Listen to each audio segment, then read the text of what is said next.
আসসালামু আলাইকুম। এটিএন বাংলা সংবাদে সবাইকে স্বাগত জানাচ্ছি। ফাতিহা শাফি। শুরুতেই বিআরবি কেবলস সংবাদ শিরোনাম। উন্নত চিকিৎসার জন্য সিঙ্গাপুর জেনারেল হাসপাতালে ওসমান হাদি, খরচ বহন করবে সরকার। ৪৮ ঘন্টার মধ্যে হামলাকারীদের গ্রেফতার সহ ৩ দফা দাবি ডাকসুর। কেন্দ্রীয় শহীদ মিনারে সর্বদলীয় প্রতিবাদ সমাবেশ থেকে হামলাকারীদের দ্রুত গ্রেফতারের দাবি। নির্বাচন কমিশনের দায়িত্ব জ্ঞানহীন বক্তব্য এবং গোয়েন্দা ব্যর্থতার কঠোর সমালোচনা। নির্বাচন বানচালের চেষ্টা চলছে, ষড়যন্ত্রের অংশ হিসেবে হাদি হামলার শিকার। বিজয় দিবসের আলোচনা সভায় তারেক রহমান, নির্ধারিত সময়ে হবে ভোট, সেই মিছিলে অংশ নেয়ার ঘোষণা। হাদির উপর হামলা বিচ্ছিন্ন ঘটনা বলছেন প্রধান নির্বাচন কমিশনার। সিইসির বক্তব্য ভালোভাবে নেয়নি দেশবাসী। জামায়াতের আমির ডাক্তার শফিকুর রহমান। মূল্যস্ফীতির উচ্চ হারের প্রভাবে গেল ৩ বছরে দেশে দরিদ্র মানুষের সংখ্যা বেড়েছে ৯০ লাখ। আর্থিক খাতে সংকট কাটাতে কাজ করছে সরকার। এবং মানবতা বিরোধী অপরাধের ২টি অভিযোগে শেখ হাসিনা ও কামালের কারাদণ্ডের রায় চ্যালেঞ্জ করে প্রসিকিউশনের আপিল, ৬০ দিনে নিষ্পত্তির আশা। এতক্ষণ শুনছিলেন বিআরবি কেবলস সংবাদ শিরোনামগুলো। এবারে চলে যাচ্ছি বিস্তারিত সংবাদে। সিঙ্গাপুর জেনারেল হাসপাতালে শুরু হয়েছে ওসমান হাদির চিকিৎসা। এর আগে তাকে উন্নত চিকিৎসার জন্য এয়ার অ্যাম্বুলেন্সে করে ঢাকা থেকে নেওয়া হয় সিঙ্গাপুরে। স্বাস্থ্য ও পরিবার কল্যাণ মন্ত্রণালয়ের বিশেষ সহকারী অধ্যাপক ডাক্তার সাইদুর রহমান জানিয়েছেন, হাদির শারীরিক অবস্থা বর্তমানে স্থিতিশীল রয়েছে। এদিকে ওসমান হাদির চিকিৎসার সব ব্যয় রাষ্ট্রীয়ভাবে বহন করা হবে বলে জানিয়েছেন অর্থ উপদেষ্টা। মনির হোসেন তপুর রিপোর্ট।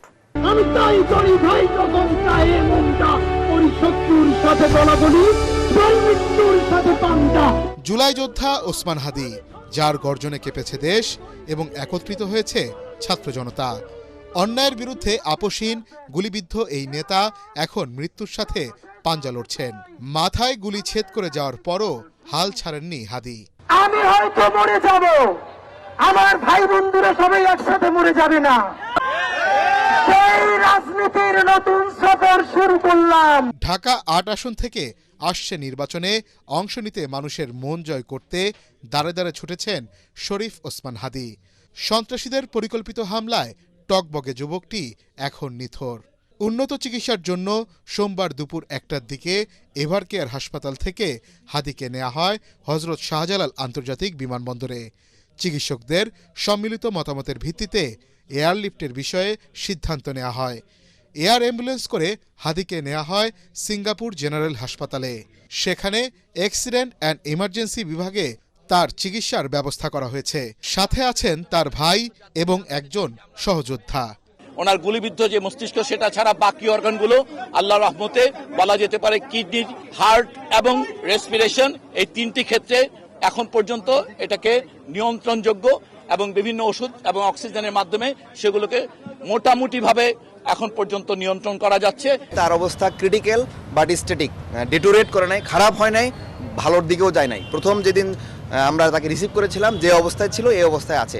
ওসমান হাদির চিকিৎসার সব ব্যয় রাষ্ট্রীয়ভাবে বহন করা হবে। হাদির ব্যাপারে বাইরে পাঠাবে কালকে যখন আমাদেরকে মেসেজ দিল, আমরা বলেছি টাকা পয়সা কোনো ব্যাপার না, উইল গিভ অ্যালোকেশন, যাও এটা ম্যানেজ করে। দিনে দুপুরে ১২ ডিসেম্বর গুলি করা হয় হাদিকে। ঘটনার ৪৮ ঘণ্টা পর পল্টন মডেল থানায় মামলা করা হয়।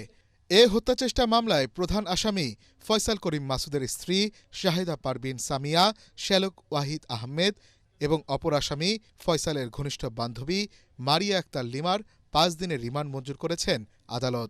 এখন পর্যন্ত সন্দেহভাজন ৮ জনকে গ্রেফতার করেছে প্রশাসন। আমি সহজাতি নিথি আমারে আমার। মনির হোসেন তপু, এটিএন বাংলা, ঢাকা। আমি বিন্ময়, আমি চিন্ময়, আমি ৪৮ ঘন্টার মধ্যে শরীফ ওসমান হাদিকে হত্যা চেষ্টার সঙ্গে জড়িত ব্যক্তিদের গ্রেফতার সহ ৩ দফা দাবি জানিয়েছে ডাকসু। অন্যথায় স্বরাষ্ট্র উপদেষ্টা, আইন উপদেষ্টা ও পররাষ্ট্র উপদেষ্টাকে পদত্যাগ করতে হবে বলে হুঁশিয়ারি দেন তিনি। সচিবালয়ে স্বরাষ্ট্র উপদেষ্টার সাথে বৈঠক শেষে এসব কথা বলেন তিনি।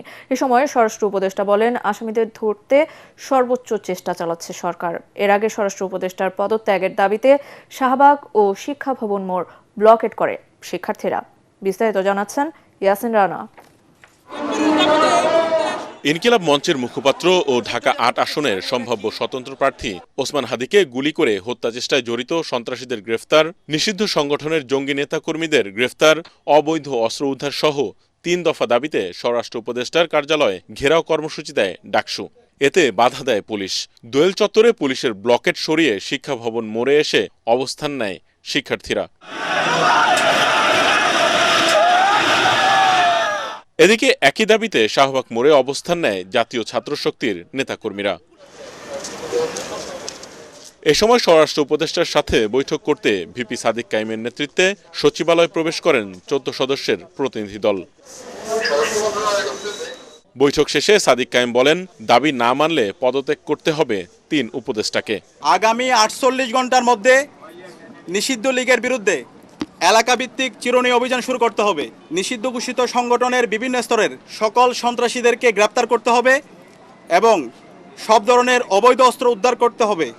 এই বিষয়ে সরকারের অবহেলা আমরা সহ্য করব না এবং আইন শৃঙ্খলা পরিস্থিতি দৃশ্যমান পরিবর্তন না দেখাতে পারলে স্বরাষ্ট্র উপদেষ্টা, আইন উপদেষ্টা এবং পররাষ্ট্র উপদেষ্টাকে পদত্যাগ করতে হবে। সাধারণ ছাত্রদের নিয়ে গণকমিটি করে নিষিদ্ধ আওয়ামী লীগের নেতাকর্মীদের পুলিশে ধরিয়ে দেওয়ার আহ্বান জানান ডাকসু ভিপি। বলেন, যেসব আইনজীবী আওয়ামী লীগের পক্ষে দাঁড়াবে তাদের বিরুদ্ধেও আন্দোলন চলবে। সারা দেশের মুক্তিকামী ছাত্র জনতাকে আহ্বান করছি, নাগরিকদের নিরাপত্তা নিশ্চিত করার জন্য আইন শৃঙ্খলা রক্ষায় আমরা যেন গণকমিটি গঠন করি, যে গণকমিটির মাধ্যমে যারা ফেসিবাদের দোষর আছে, খুনি হাসিনা এবং তার দোষর, নিষিদ্ধ ছাত্রলীগ, যুবলীগ, সন্ত্রাসীদেরকে আইডেন্টিফাই করে তাদেরকে যেন থানায় দেওয়া হয় এবং তাদের বিরুদ্ধে যেন ব্যবস্থা নেওয়া হয়। এ সময় স্বরাষ্ট্র উপদেষ্টা জাহাঙ্গীর আলম চৌধুরী বলেন, সরকার শিক্ষার্থীদের দাবির পক্ষে একমত। কায়েম যে কথা বলছে তার প্রতিটা দাবি যৌক্তিক। আমরা এই দাবিগুলি এর আগেও আমরা কিছু আপনাদের সামনে বলছি যে আমরা ইভেন গতকালকে মিটিংয়ের পরে বলেছি যে এইগুলি আমাদের আরও বেগবান করতে হবে এবং তাদের এই যৌক্তিক দাবিগুলি আমরা অবশ্যই করব।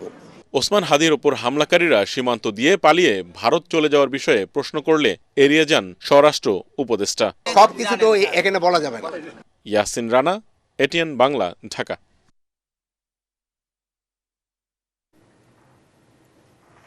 গণতন্ত্রকামী জনগণ ঐক্যবদ্ধ থাকলে নির্বাচন কেউ ঠেকাতে পারবে না। যারা জনগণকে ভয় দেখাতে চায় তারা ব্যর্থ হবে বলে মন্তব্য করেছেন বিএনপির ভারপ্রাপ্ত চেয়ারম্যান তারেক রহমান। বিজয় দিবসের আলোচনা সভায় তিনি অভিযোগ করেন, জনগণের সরকার প্রতিষ্ঠিত না হলে যাদের লাভ হবে তারাই নানা অপকর্মের মাধ্যমে নির্বাচন ঠেকানোর চেষ্টা করছে। বিজয়ের সুফল প্রত্যেক নাগরিকের ঘরে পৌঁছে দিতে জনগণের সমর্থন চান তারেক রহমান। কামরুজ্জামান রাজীবের রিপোর্ট। মহান বিজয় দিবস উপলক্ষে আলোচনা সভায় বক্তারা বলেন, ৭১-এর লড়াইয়ের ঘোষণার মধ্য দিয়ে স্বাধীনতার সোপান রচনা করেছিলেন জিয়াউর রহমান। এরপর ৭৫-এ বহুদলীয় গণতন্ত্র প্রতিষ্ঠা করে দেশকে একদলীয় বাকশাল থেকে রক্ষা করেছিলেন তিনি। পরবর্তীতেও বারবার বিএনপি ছিল গণতন্ত্রের রক্ষা কবচ। নেতারা বলেন, এবারও জনগণকে নিয়ে বিএনপি সে ভূমিকা রাখবে। গণতন্ত্রের বিজয়কে কলঙ্কিত করার চেষ্টা সফল হতে দেয়া হবে না। অনেকে এককভাবেই সরকারের পতনের দাবি করে, আবার কি বলে জানেন, আবার বলে ১৭ বছর আপনারা কোথায় ছিলেন। কাকে জিজ্ঞেস করে? বিএনপিকে। সবচেয়ে হাসি পায়, আরে ভাই ১৭ বছর তোমরা কোথায় ছিলা? যে দলটি সেদিন ১৯৭১ সালে স্বাধীনতার বিরোধিতা করেছিল, সেই রাজনৈতিক শক্তি যারা ১৯৪৭ সালে পাকিস্তানের বিরোধিতা করেছিল, তারা আজকে নতুন করে বাংলাদেশের স্বাধীনতাকে নস্যাৎ করতে চায়, গণতন্ত্রকে নস্যাৎ করতে চায়, মানুষের আশা আকাঙ্ক্ষাকে ধ্বংস করে দিতে চায়। বন্ধুগণ, এই আগামী নির্বাচন আমাদের সেই নির্বাচন, যে নির্বাচনে এই দেশে উদার গণতান্ত্রিক একটা বাংলাদেশ আমরা নির্মাণ করব নাকি পশ্চাৎপদ একটা বাংলাদেশের দিকে চলে যাব, এই নির্বাচনে সেই সিদ্ধান্ত হবে। বন্ধুগণ, এতে ভার্চুয়ালি যুক্ত হয়ে দলের ভারপ্রাপ্ত চেয়ারম্যান তারেক রহমান বলেন, এক সময় পলাতক স্বৈরাচার মুক্তিযুদ্ধের ইতিহাস বিকৃত করার চেষ্টা করেছে, এখন ৭১-এর পরাজিত শক্তি বিজয়ের নতুন ইতিহাস রচনার চেষ্টা করছে। পরিস্থিতির সুযোগ নিয়ে এখন আবার মুক্তিযুদ্ধের পরাজিত একটি চক্র বিজয়ের নতুন ইতিহাস রচনার অপচেষ্টা তারা করছে। পরাজিত চক্রকে মোকাবেলায় প্রতিশোধ, প্রতিহিংসার পরিবর্তে বিজয়ের সফল প্রতিটি মানুষের ঘরে পৌঁছে দেবার জন্য স্বনির্ভর সমৃদ্ধ একটি গণতান্ত্রিক বাংলাদেশ প্রতিষ্ঠাই হোক, এবারের বিজয় দিবসে আমাদের অঙ্গীকার। তিনি বলেন, নির্বাচন ঠেকাতে ষড়যন্ত্র থেমে নেই, হাদির উপর হামলা সে ষড়যন্ত্রের অংশ। অধিকার প্রতিষ্ঠার মিছিল অব্যাহত রাখলে ষড়যন্ত্রকারীরা পিছু হটতে বাধ্য হবে। দেশে জনগণের ভোটে জনগণের সরকার প্রতিষ্ঠিত না হলে কাদের লাভ? প্রিয় ভাই বোনেরা, আমি বিশ্বাস করি এসব প্রশ্নের জবাবের মধ্যেই হাদির ঘাতকেরা লুকিয়ে রয়েছে। প্রতিটি আন্দোলন সংগ্রামে প্রমাণিত হয়েছে, জনগণ ঐক্যবদ্ধ থাকলে জনতার বিজয় কেউ ঠেকিয়ে রাখতে পারে না। আমি দৃঢ় কণ্ঠে বলতে চাই, নির্ধারিত সময় নির্বাচন ইনশাআল্লাহ অনুষ্ঠিত হবে। স্বনির্ভর বাংলাদেশ গড়ে বিজয়কে সুসংহত করাই বিএনপির লক্ষ্য বলেও জানান তারেক রহমান। আসন্ন জাতীয় নির্বাচন অতীতের যে কোনো নির্বাচনের চেয়ে জটিল এবং গুরুত্বপূর্ণ। কেন? এবারের নির্বাচনের সঙ্গে জড়িত আছে বর্তমান এবং ভবিষ্যৎ প্রজন্মের স্বাদ, আশা, আকাঙ্ক্ষা, স্বার্থ এবং সম্ভাবনা। বাংলাদেশ কিন্তু হঠাৎ করে সাগর। কামরুজ্জামান রাজীব, এটিএন বাংলা, ঢাকা। যে নির্বাচন কমিশন ওসমান হাদির উপর হামলাকে বিচ্ছিন্ন ঘটনা বলে দায় এড়াতে চায়, তাদের দায়িত্বে থাকার কোনো অধিকার নেই বলে মন্তব্য করেছেন জাতীয় নাগরিক পার্টির আহ্বায়ক নাহিদ ইসলাম। ওসমান হাদির উপর হামলায় গোয়েন্দার ব্যর্থতার জন্য সরকারকে জবাব দিতে হবে বলে হুঁশিয়ারি দিয়েছেন জামায়াতে ইসলামের সেক্রেটারি জেনারেল মিয়া গোলাম পরোয়ার। ইনকিলাব মঞ্চের মুখপাত্র ওসমান হাদির উপর হামলার প্রতিবাদে কেন্দ্রীয় শহীদ মিনারে সর্বদলীয় প্রতিবাদ সমাবেশে তাঁরা এসব কথা বলেন। এ সময় বিভিন্ন রাজনৈতিক দলের শীর্ষ নেতা হামলাকারীদের দ্রুত গ্রেফতার ও বিচারের দাবি জানান। জামিল হাসান শান্তর রিপোর্ট। জুলাই গণঅভ্যুত্থানের অগ্রভাগের সৈনিক ইনকিলাব মঞ্চের মুখপাত্র শরীফ ওসমান হাদিকে হত্যার উদ্দেশ্যে সন্ত্রাসী হামলার প্রতিবাদে শহীদ মিনারে সর্বদলীয় প্রতিবাদ সমাবেশ। বিভিন্ন রাজনৈতিক দল, সামাজিক, সাংস্কৃতিক ও পেশাজীবী সংগঠন সহ সর্বস্তরের বিক্ষুব্ধ মানুষ এতে যোগ দেন।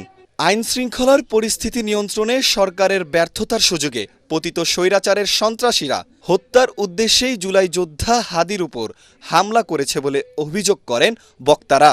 আইন শৃঙ্খলা কমিটি গঠন করুন, সমস্ত রাজনৈতিক দল মিলে একসাথে কমিটি গঠন করুন।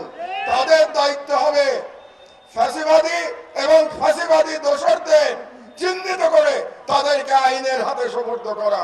এনসিপির আহ্বায়ক নাহিদ ইসলাম বর্তমান সরকার ও নির্বাচন কমিশন দিয়ে আদৌ সুষ্ঠু, নিরপেক্ষ, শান্তিপূর্ণ নির্বাচন সম্ভব কিনা তা নিয়ে সংশয় প্রকাশ করেন।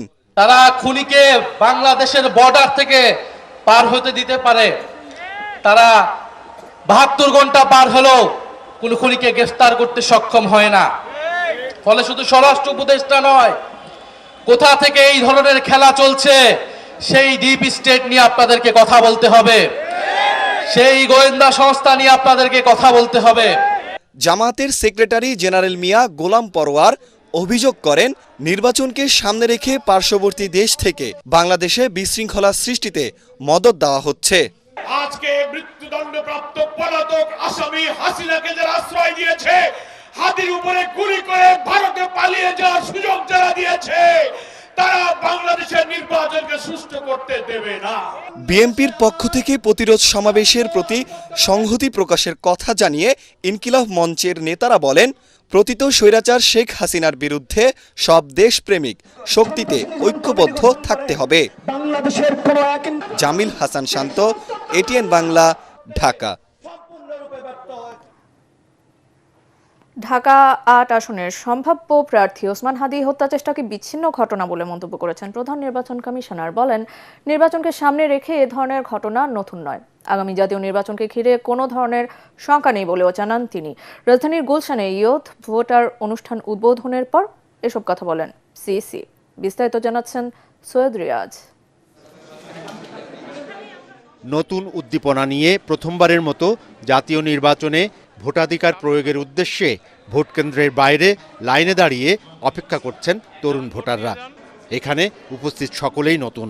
ত্রয়োদশ জাতীয় নির্বাচনে তাদের ভোটাধিকার কিভাবে প্রয়োগ করবেন তারই মহড়া এটি। আমাদের generation will be the next best generation in voting and other system. দল এবং মার্কা দেখে নয়, মূলত যোগ্যতা, শিক্ষা এবং সততা দেখে ইয়ং জেনারেশন ভোট দিবে বলে আমরা বিশ্বাস করি। তরুণ ভোটারদের মধ্যে সচেতনতা বৃদ্ধি এবং অংশগ্রহণমূলক গণতন্ত্রে তাদের ভূমিকা তুলে ধরতে রাজধানীর গুলশান ১ নম্বরের একটি কনভেনশন সেন্টারে নতুন ভোটারদের জন্য ইউথ ভোটার কর্মসূচির উদ্বোধন করেন সিইসি AMM নাসির উদ্দিন। তরুণদের উপর ভর করে বাংলাদেশকে এগিয়ে যেতে হবে। সুষ্ঠু নির্বাচন অনুষ্ঠানে সকলের সহযোগিতা প্রয়োজন জানিয়ে সিইসি বলেন, সবাইকে সঙ্গে নিয়ে সময় মতো নির্বাচন হবে। ৫ আগস্ট পরবর্তী সময় থেকে বর্তমানে আইনশৃঙ্খলা পরিস্থিতির অনেক উন্নতি হয়েছে বলেও মন্তব্য করেন সিইসি। আইনশৃঙ্খলা অবনতি হলো কোথায়?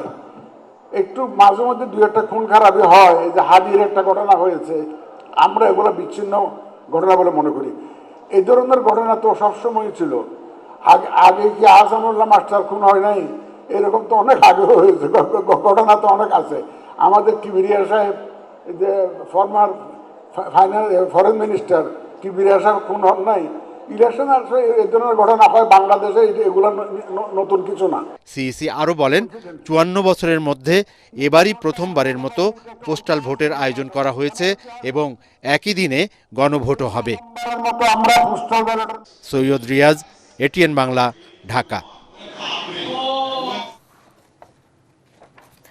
ওসমান হাদিকে নিয়ে প্রধান নির্বাচন কমিশনারের বক্তব্যের ব্যাখ্যা চেয়েছেন জামায়াতে ইসলামের আমির ডাক্তার শফিকুর রহমান। জাতীয় প্রেস ক্লাবে বিজয় দিবসের আলোচনা সভায় তিনি বলেন, হাদিকে নিয়ে সিইসির বক্তব্য জাতি ভালোভাবে নেয়নি। সিইসিকে বক্তব্যের ব্যাখ্যা দেওয়ার আহ্বান জানিয়ে তিনি বলেন, তা না হলে জাতি তার বিরুদ্ধে সিদ্ধান্ত নেবে। ৭১কে সম্মান করার পাশাপাশি ২৪কে ধারণ করতে হবে বলেও মন্তব্য করেন জামায়াতের আমির। হুমায়ুন চিশতির রিপোর্ট। জাতীয় প্রেস ক্লাবে জামায়াতে ইসলামী ঢাকা মহানগর দক্ষিণ শাখা আয়োজন করে বিজয় দিবসের আলোচনা সভা। সভায় দলের আমির ডাক্তার শফিকুর রহমান ৭১ ও ২৪-এর আহত ও শহীদদের শ্রদ্ধা জানিয়ে বলেন, জামায়াতে ইসলামী এখন অতীত ভুলে ঐক্যবদ্ধ থাকতে চায়। জাতি মুখিয়ে আছে নতুন বাংলাদেশ দেখার জন্য। আমাদের তরুণরা যেন বলতে পারে, আমরা আর হাত পাতা ভিক্ষুকের জাতি নই, আমরা স্বনির্ভর বাংলাদেশের তরুণ নাগরিক। ইনকিলাব মঞ্চের আহ্বায়ক শরীফ ওসমান হাদির উপর হামলা নিয়ে প্রধান নির্বাচন কমিশনারের বক্তব্যে জাতি ক্ষুব্ধ উল্লেখ করে তিনি ওই বক্তব্যের ব্যাখ্যা দেওয়ার আহ্বান জানান। নির্বাচন কমিশনের প্রধান তিনি একটি বক্তব্য রেখেছেন, যা আমি বিশ্বাস করি আমার মতো সমস্ত মানুষকে আহত করেছে। জাতি তার এই বক্তব্যকে মোটেই ভালোভাবে গ্রহণ করেন, অথচ তিনি আছেন একটি নিরপেক্ষ জায়গায় বসে। আমি তাকে বিনয়ের সাথে অনুরোধ করব, আপনার এই বক্তব্যের ব্যাখ্যা আপনাকে দিতে হবে। জাতির মনে আপনি বক্তব্য যে দুঃখ সৃষ্টি করেছেন, এই দুঃখ দূর করার দায়িত্ব আপনার। দেরি না করে তিনি যেন তার বক্তব্যটি জাতির সামনে স্পষ্ট করেন, তাহলে জাতি তার ব্যাপারে যদি কোনো দুঃখ পেয়ে তাকে হয়তো দূর হবে, না হয় জাতি সিদ্ধান্ত নেবে। অনেকেই অন্তর্বর্তী সরকারের কয়েকজন উপদেষ্টার পদত্যাগের দাবি তুলছে জানিয়ে শফিকুর রহমান বলেন, পদত্যাগ নয়, সরকার নিজেদের প্রমাণ করুক। এইরকম তরুণ বিপ্লবীরা আহত হবে, মৃত্যুর দুয়ারে চলে যাবে, তারপরে সরকার নড়ে চড়ে বসবে, আমরা এটাও চাই না। এই দুঃসাহস কেউ যাতে না দেখাতে পারে, এই জন্য সরকারকে তার দায়িত্ব অবশ্যই পালন করতে হবে। আজকে অনেকের পদত্যাগের ব্যাপারে দাবি উঠেছে, আমরা তাদেরকে অনুরোধ করব, আপনারা পদত্যাগ নয় বরঞ্চ দায়িত্ব পালনের যোগ্য, এটাও আপনারা প্রমাণ করুন। বিকৃত তথ্য প্রচার না করতে গণমাধ্যমের প্রতি আহ্বান জানান জামায়াতে ইসলামের আমির। হুমায়ুন চিশতি, ATN বাংলা, ঢাকা। জুলাইয়ে মানবতাবিরোধী অপরাধের ৩টি অভিযোগের মধ্যে ২টিতে সাবেক প্রধানমন্ত্রী শেখ হাসিনা ও সাবেক স্বরাষ্ট্রমন্ত্রী আসাদুজ্জামান খান কামালকে ট্রাইব্যুনালের দেয়া কারাদণ্ডের রায় চ্যালেঞ্জ করে আপিল করেছে প্রসিকিউশন। মানবতাবিরোধী অপরাধের সর্বোচ্চ শাস্তি মৃত্যুদণ্ড দেয়া আছে এমন ৮টি যুক্তি দেখিয়ে এই ২ আসামির মৃত্যুদণ্ড চেয়েছে prosecution. Prosecutor Gazi M Tamim আশা করছেন আগামী ৭ দিনের মধ্যে আপিল নিষ্পত্তি হবে। ইমদাদুল্লাহ বাবুর রিপোর্ট। জুলাই গণঅভ্যুত্থানে মানবতা বিরোধী অপরাধের ৩টি অভিযোগে গত ১৭ নভেম্বর সাবেক প্রধানমন্ত্রী শেখ হাসিনা ও সাবেক স্বরাষ্ট্রমন্ত্রী আসাদুজ্জামান খান কামালের বিরুদ্ধে রায় দেয় আন্তর্জাতিক অপরাধ ট্রাইব্যুনাল। এর মধ্যে ২টিতে শেখ হাসিনা ও কামালকে আমৃত্যু কারাদণ্ড দেয়া হয়। একই সাথে তাদের সব সম্পত্তি বাজেয়াপ্তের নির্দেশ দেয় আদালত। ট্রাইব্যুনালে দেয়া সেই রায়কে চ্যালেঞ্জ করে সোমবার আপিল বিভাগে আবেদন করেছে প্রসিকিউশন। সাবেক প্রধানমন্ত্রী শেখ হাসিনা এবং আসাদুজ্জামান খান কামালের বিরুদ্ধে প্রদত্ত সেই আমৃত্যু কারাদণ্ডকে মৃত্যুদণ্ডে পরিণত করার জন্য সুপ্রিম কোর্টের আপিল বিভাগে একটি আপিল দায়ের করা হয়েছে। প্রসিকিউশনের দাবি, মানবতা বিরোধী অপরাধের সর্বোচ্চ শাস্তি হিসেবে মৃত্যুদণ্ডের বিধান রয়েছে আইনে। পাশাপাশি ভবিষ্যতে এ ধরনের অপরাধ যেন না ঘটে এমন 8টি বিষয় আপিলের গ্রাউন্ডে তুলে ধরা হয়েছে। 8টি গ্রাউন্ড এনেছি, তার মধ্যে আইনে একটি শাস্তি প্রেসক্রাইব করা আছে, এজন্য ডেথ পেনাল্টি তারা সকল চার্জেই পাওয়ার যোগ্য। এটা আমাদের প্রথম গ্রাউন্ড ছিল। এই ধরনের অফেন্সের ক্ষেত্রে কি ধরনের রায় হলে সমাজের প্রত্যাশা পূরণ হয় এবং ভবিষ্যতে এই ধরনের অপরাধ আর যেন সংঘটিত না হয় সেই ব্যাপারে অপরাধীরা ভীত হয় বা সমাজ মনে করে যে হ্যাঁ সঠিক বিচার হয়েছে, সেটাকেই বলে সামাজিক প্রত্যাশা। সেটাও আমরা একটা গ্রাউন্ড নিয়েছি। আইন অনুযায়ী 2 মাসের মধ্যে আপিল নিষ্পত্তির কথা বলা হয়েছে। আন্তর্জাতিক অপরাধ ট্রাইব্যুনাল আইনের 21 ধারা মোতাবেক অ্যাজ অফ রাইট আপিল দায়ের করা হয়, সেখানে শুনানির প্রয়োজন হয় না। এটা দায়ের করা মানেই আপিল গৃহীত হয়েছে মর্মে ধরে নেওয়া হয়। আপিল নিষ্পত্তির জন্য একটা শুনানি হবে, তার জন্য আমাদের আইনে পরিষ্কার করে বলে দেওয়া আছে যে 60 দিনের মধ্যে এই আপিলটি নিষ্পত্তি করতে হবে। যেহেতু আইনে 60 দিন বলা আছে, আশা করছি তার আগেই অ্যাপিল ডিভিশন এই আপিলটি নিষ্পত্তি করবে। মানবতা বিরোধী অপরাধের মামলায় দেয়া রায়ের বিরুদ্ধে 30 দিনের মধ্যে আসামিদের আপিল করার সুযোগ রয়েছে। সে হিসেবে শেখ হাসিনা ও আসাদুজ্জামান খান কামালের এই মামলায় আপিলের জন্য আর মাত্র 2 দিন সময় হাতে রয়েছে।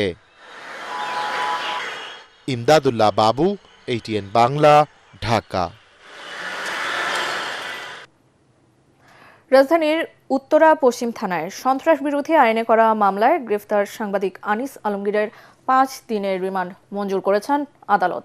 ঢাকার চিফ মেট্রোপলিটন ম্যাজিস্ট্রেট আদালত এই রিমান্ড দেন। এর আগে মামলার তদন্ত কর্মকর্তা 7 দিনের রিমান্ড চেয়ে আবেদন করেন। জিজ্ঞাসাবাদের জন্য রোববার রাতে আনিস আলমগীরকে ডিবি কার্যালয়ে নেওয়া হয়। এ মামলায় আনিস আলমগীর সহ মোট 5 জনকে আসামি করা হয়েছে।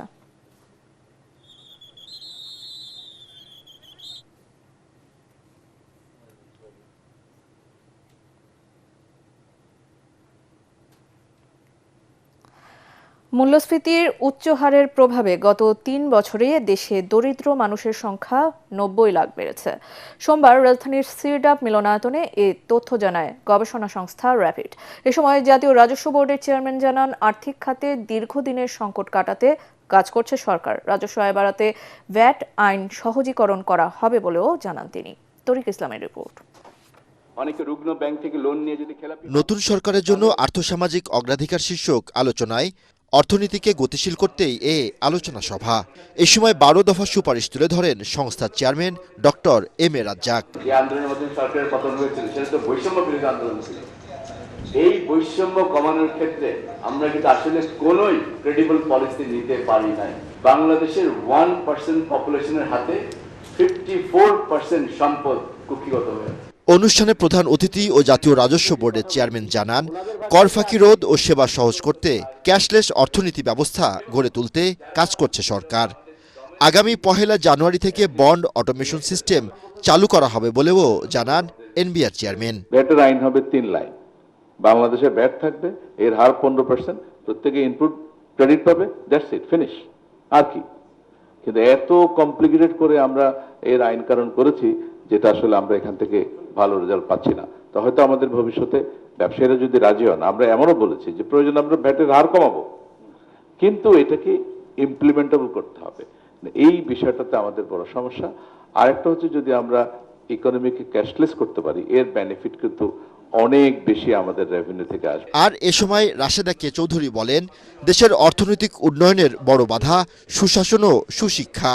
উন্নয়নের নামে অর্থ লোপাটেরও সমালোচনা করেন তিনি। বাংলাদেশের কিন্তু দুইটাই চ্যালেঞ্জ, একটা হচ্ছে সুশাসন, গুড গভর্নেন্স, আর একটা হচ্ছে সুশিক্ষা, কোয়ালিটি এডুকেশন।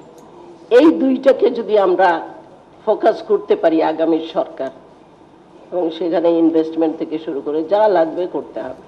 দেশে আমদানিকৃত মোবাইল ফোনের উপর আরোপিত শুল্ক কমানো হবে বলে জানান এনবিআর চেয়ারম্যান। হচ্ছে না। তরিক ইসলাম, এটিএন বাংলা, ঢাকা।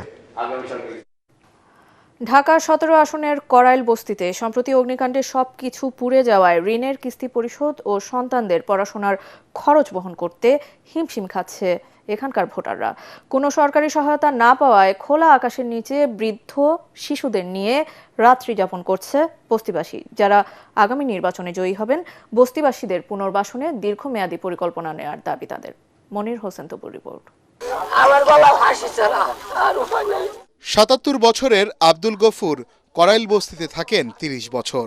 সঞ্চয় এবং কিস্তিতে ঋণ নিয়ে ধীরে ধীরে ২৪টি ঘর নির্মাণ করেন। সাম্প্রতিক এই বস্তিতে ভয়াবহ আগুনে তার সহায় সম্বল সব পুড়ে গেছে। কোনোভাবে খোলা আকাশের নিচে পরিবার পরিজন নিয়ে রাত্রি যাপন করছেন তারা। কিস্তির ৭ লাখ টাকা এবং ছোট মেয়ের ঢাকা নার্সিং মেট্রো কলেজের পড়াশোনার খরচ বহন করতে না পারার আক্ষেপ আব্দুল গফুরের। আমার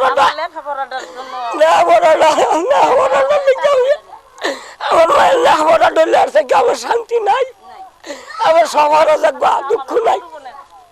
এই মায়ের লেখাপড়াটা থেকে আমি গলায় ফাঁসি দেব। লেখাপড়া বন্ধ হয়ে গেল, ছোটবেলা তো পড়াইছি আমি, এই পড়াটা বন্ধ হয়ে গেল, আমার গলা ফাঁসি। আর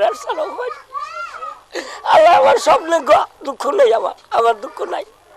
লেখাপড়াটা নাকি আমি জীবন দিয়ে দেবো, আমি ফাঁসি টাঙ্গাবো, আমার আর উপায় নেই।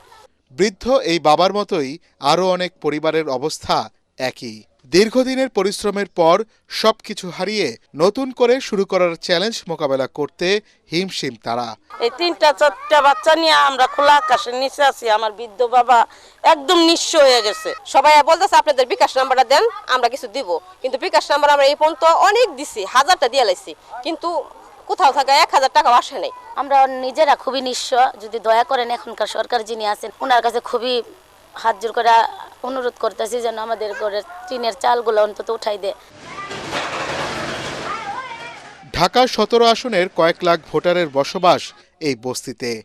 তাদের পুনর্বাসনে দীর্ঘমেয়াদী পরিকল্পনা নেয়ার দাবি জানিয়েছেন তারা। এখানকার বাসিন্দারা সবকিছু হারিয়ে এখন পথে বসে গেছে। অগ্নিকাণ্ডের পর বেশ কয়েকদিন পার হলো, এখনও পর্যাপ্ত সাহায্য সহযোগিতা পাননি এখানকার সাধারণ মানুষ। তাই সরকার দ্রুত তাদের সহযোগিতায় কার্যকর পদক্ষেপ নেবে, এমনটাই প্রত্যাশা তাদের। মনির হোসেন তপু, এটিএন বাংলা, করাইল বস্তি, ঢাকা। সালাম স্টিল ভোটের গাড়ি নিয়ে মুন্সিগঞ্জ ১ আসনে আছেন সহকর্মী মুশফিকুর রহমান। তিনি জানাচ্ছেন সেখানকার ভোটের হালচাল। সালাম স্টিল ভোটার গাড়ি নিয়ে মুন্সিগঞ্জ ১ আসনের বিভিন্ন প্রান্তে আজকে ঘুরেছি, কথা বলেছি ভোটারদের সাথে, জানার চেষ্টা করেছি নির্বাচনী ভাবনা তাদের। এরই মধ্যে কিন্তু মুন্সিগঞ্জের শ্রীনগর এবং সিরাজদি খান থানা নিয়ে যে ১ আসন গঠিত, সেখানে নির্বাচনী হাওয়া বেশ জোরেশোরেই লেগেছে এবং আমরা দেখেছি প্রার্থীরা কিন্তু বাড়ি বাড়ি গিয়ে গণসংযোগ করা থেকে শুরু করে বিভিন্ন সামাজিক অনুষ্ঠানে তারা কিন্তু যোগ দিচ্ছেন। এলাকার মানুষ যারা আছেন এখানে, যেহেতু মুন্সিগঞ্জ এটা পদ্মা সেতুর সংযোগ স্থলে মুন্সিগঞ্জে ১ আসনটা, আর এই আসনের সবচেয়ে বড় শক্তি ছিল আগে আড়িয়াল বিল, যেখান থেকে অনেক পরিমাণে খাদ্যশস্য উৎপন্ন হতো, কিন্তু এখন কিন্তু তার চিত্র ভিন্ন বলেছেন কৃষকরা। তারা বলেছেন আগে এই মুন্সিগঞ্জের আড়িয়াল বিলটায় পদ্মা থেকে পানি ঢোকার জন্য ৮ থেকে 10টা মুখ ছিল, সেগুলো এখন হাউজিং বা বিভিন্ন ভূমি দখলের কারণে সেই প্রবেশপথ, পানির প্রবেশপথ কিন্তু কমে 2টিতে রূপান্তরিত হয়েছে। এর ফলে যেটা হয়েছে যে শস্য হওয়ার জন্য যে প্রাকৃতিক উপায়ে যে পানিগুলো প্রবেশ করতো সেগুলো প্রবেশ করছে না। এছাড়া সাথে সাথে মাছের পরিমাণও কমে গেছে। জীববৈচিত্র্য হুমকির মুখে এই আড়িয়াল বিলের, তারা বলেছেন।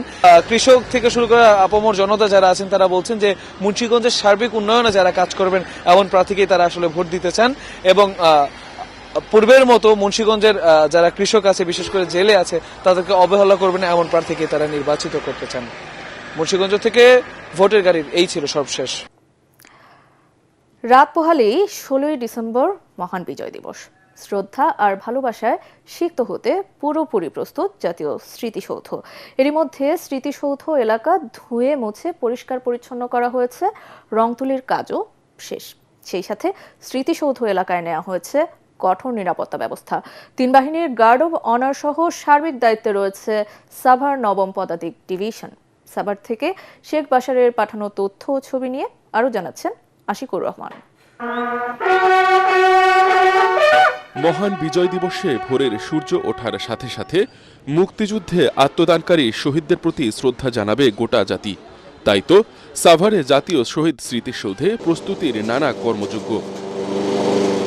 জাতীয় শহীদ স্মৃতিসৌধে লাখো শহীদদের প্রতি ফুল দিয়ে শ্রদ্ধা জানাবেন রাষ্ট্রপতি, প্রধান উপদেষ্টা, উপদেষ্টা পরিষদের সদস্য, প্রধান বিচারপতি, বিদেশি কূটনৈতিক সহ যুদ্ধাহত মুক্তিযোদ্ধা ও সাধারণ জনতা। গত 6 নভেম্বর থেকে শুরু হয় স্মৃতিসৌধের ধোয়া মোছা ও রঙের কাজ। নির্বিঘ্নে কাজ করতে 15 ডিসেম্বর পর্যন্ত বন্ধ রাখা হয় দর্শনার্থীর প্রবেশ। এরই মধ্যে স্মৃতিসৌধের সকল প্রস্তুতি শেষ হয়েছে। সৌন্দর্য বর্ধনে বিভিন্ন জাতের ফুলের চারা রোপণ, লাইটিং, সিসি ক্যামেরা বসানোর কাজও শেষ। সড়কগুলো সাজানো হয়েছে বাহারি রঙের বাতি দিয়ে। গণপূর্ত অধিদপ্তরের উদ্যোগে জাতীয় স্মৃতিসৌধের পুরো কমপ্লেক্সকে ধুয়ে মুছে পরিষ্কার পরিপাটিকরণ, সিসি ক্যামেরা স্থাপন, লেক সংস্কার, রং তুলি কাজ, ফুল গাছ রোপণ সহ অন্যান্য আনুষঙ্গিক যে কাজগুলো ছিল ইতিমধ্যে তা সম্পন্ন হয়েছে। সাভার জাতীয় স্মৃতিসৌধ বীর শহীদদের প্রতি শ্রদ্ধা নিবেদনের জন্য প্রস্তুত রয়েছে। বিজয় দিবসকে ঘিরে জননিরাপত্তায় আইন শৃঙ্খলা রক্ষায় 4 স্তরের নিরাপত্তা ব্যবস্থা নেওয়া হয়েছে। সাদা পোশাকে একাধিক গোয়েন্দা সংস্থা নিরাপত্তা রক্ষায় কাজ করছেন। নিরাপত্তা রক্ষায় আমরা 4 স্তরের নিরাপত্তা বজায় রেখেছি এবং আপনারা জানবেন যে আজকে থেকেই আমাদের পোশাকে এবং সাদা পোশাকে ডিপ্লয়মেন্ট গ্রুপ হয়েছে। মহান বিজয় দিবসের চেতনায় এই জাতি নতুন বাংলাদেশকে নিয়ে যাবে উন্নয়নের শিখরে। দেশ হবে সকলের, ধর্ম বর্ণ নির্বিশেষে সকলে মিলেমিশে উড়াবে লাল সবুজের পতাকা, এমনটাই প্রত্যাশা দেশবাসী সকলের। Bureau report, ATN Bangla. ভাঙা সড়ক, মাদক ও যানজট সমস্যার সমাধান চান ঢাকা 9 আসনের ভোটাররা। রাজধানীর ঘন বসতিপূর্ণ এলাকা সবুজবাগ, খিলগাঁও, মুগদা ও মান্ডা থানা নিয়ে গঠিত এই আসনটিতে জমে উঠেছে নির্বাচনী প্রচারণা। নানা প্রতিশ্রুতি নিয়ে ভোটারদের দ্বারে দ্বারে যাচ্ছেন প্রার্থীরা। তবে এলাকাবাসী বলছেন, যে প্রার্থী সমস্যার সমাধান করতে পারবেন তাকেই ভোট দেবেন তারা।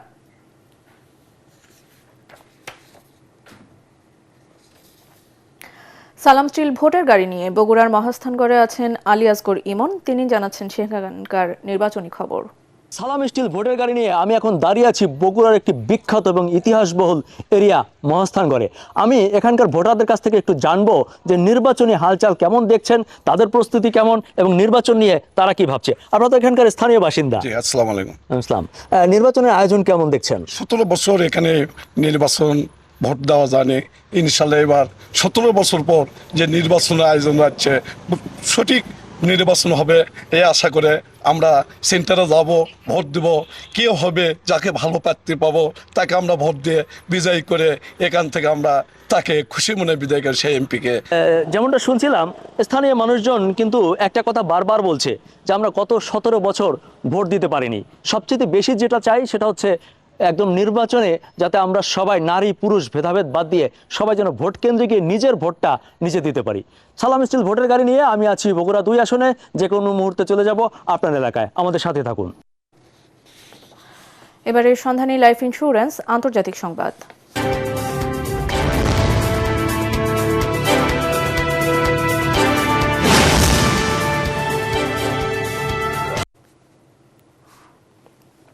নেপালের হিন্দু রাষ্ট্র প্রতিষ্ঠা ও রাজতন্ত্র ফেরানোর দাবিতে একীভূত হচ্ছে রাজেন্দ্র লিংদেন নেতৃত্বাধীন রাষ্ট্রীয় প্রজাতন্ত্র পার্টি RPP ও কমল থাপার নেতৃত্বাধীন রাষ্ট্রীয় প্রজাতন্ত্র পার্টি। জেনজি আন্দোলন পরবর্তী বাস্তবতায় ঐক্য এখন সময়ের দাবি বলে জানিয়েছেন দল দুটির নেতারা।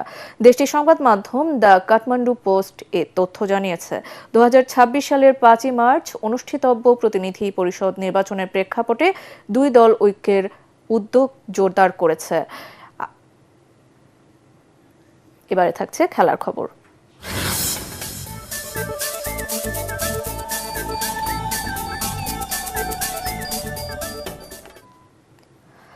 জিতলেই দ্বিতীয়বারের মতো চ্যাম্পিয়ন হবে গণ বিশ্ববিদ্যালয়। আর গত আসরের runners up American International University Bangladesh AIUBর সামনে প্রথম শিরোপার হাতছানি। এমন সমীকরণের আক্রমণ পাল্টা আক্রমণের ম্যাচে নির্ধারিত সময়ে কোনো দল গোলের দেখা পায়নি। পরে পেনাল্টি শুট আউটের প্রথম 5 টাইও 5-5 ড্র। পরে সাডেন ডেতে 7-6 গোলে জয় পায় এআইওবি। প্রতিযোগিতার ফাইনাল খেলা শেষে বিজয়ী ও বিজিত দলকে পুরস্কৃত করেন পৃষ্ঠপোষক প্রতিষ্ঠান ইস্পাহানি গ্রুপের পরিচালক ইমাদ ইস্পাহানি। এ সময় উপস্থিত ছিলেন ইস্পাহানি টি লিমিটেডের মহাব্যবস্থাপক sales and marketing Omar Hannan, গণবিশ্ববিদ্যালয়ের উপাচার্য অধ্যাপক ডক্টর আবুল হোসেন, আয়োজক প্রথম আলো সম্পাদক মতিউর রহমান এবং বাংলাদেশ জাতীয় ফুটবল দলের সাবেক অধিনায়ক ও টুর্নামেন্ট পরিচালনা কমিটির প্রধান Ashrafuddin Chunnu. Media partner ATN Bangla Dhaka জাতীয় স্টেডিয়াম থেকে ফাইনাল খেলাটি সরাসরি সম্প্রচার করে।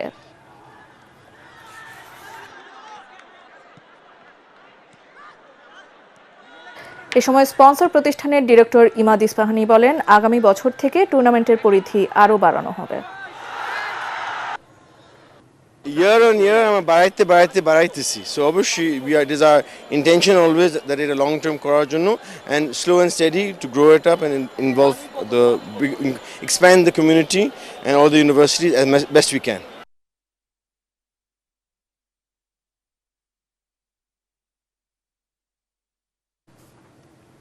শেষ করার আগে বিআরবি কেবল সংবাদ শিরোনামগুলো জানিয়ে দিচ্ছে আরও একবার। উন্নত চিকিৎসার জন্য সিঙ্গাপুর জেনারেল হাসপাতালে ওসমান হাদি খরচ বহন করবে সরকার। 48 ঘন্টার মধ্যে হামলাকারীদের গ্রেফতার সহ 3 দফা দাবি ডাকসুর। কেন্দ্রীয় শহীদ মিনারের সর্বদলীয় প্রতিবাদ সমাবেশ থেকে হামলাকারীদের দ্রুত গ্রেফতারের দাবি। নির্বাচন কমিশনের দায়িত্ব জ্ঞানহীন বক্তব্য এবং গোয়েন্দা ব্যর্থতার কঠোর সমালোচনা। নির্বাচন বানচালের চেষ্টা চলছে, ষড়যন্ত্রের অংশ হিসেবে হাদি হামলার শিকার। বিজয় দিবসের আলোচনা সভায় তারেক রহমান, নির্ধারিত সময়ে হবে ভোট, সেই মিছিলে অংশ নেওয়ার ঘোষণা। হাদির উপর হামলা বিচ্ছিন্ন ঘটনা বলছেন প্রধান নির্বাচন কমিশনার। সিসির বক্তব্য ভালোভাবে নেয়নি দেশবাসী, জামায়াতের আমির ডাক্তার শফিকুর রহমান। মূল্যস্ফীতির উচ্চ হারের প্রভাবে গেল 3 বছরে দেশে দরিদ্র মানুষের সংখ্যা বেড়েছে 90 লাখ। আর্থিক খাতে সংকট কাটাতে কাজ করছে সরকার। এবং মানবতাবিরোধী অপরাধের 2টি অভিযোগে শেখ হাসিনা ও কামালের কারাদণ্ডের রায় চ্যালেঞ্জ করে প্রসিকিউশনের আপিল, 60 দিনে নিষ্পত্তির আশা। আর এই ছিল এখনকার মতো। রইল পরবর্তী সংবাদ দেখার আমন্ত্রণ। এটিএন বাংলার সংবাদ ইউটিউবে দেখতে ব্রাউজ করুন youtube/ATN Bangla News। ধন্যবাদ।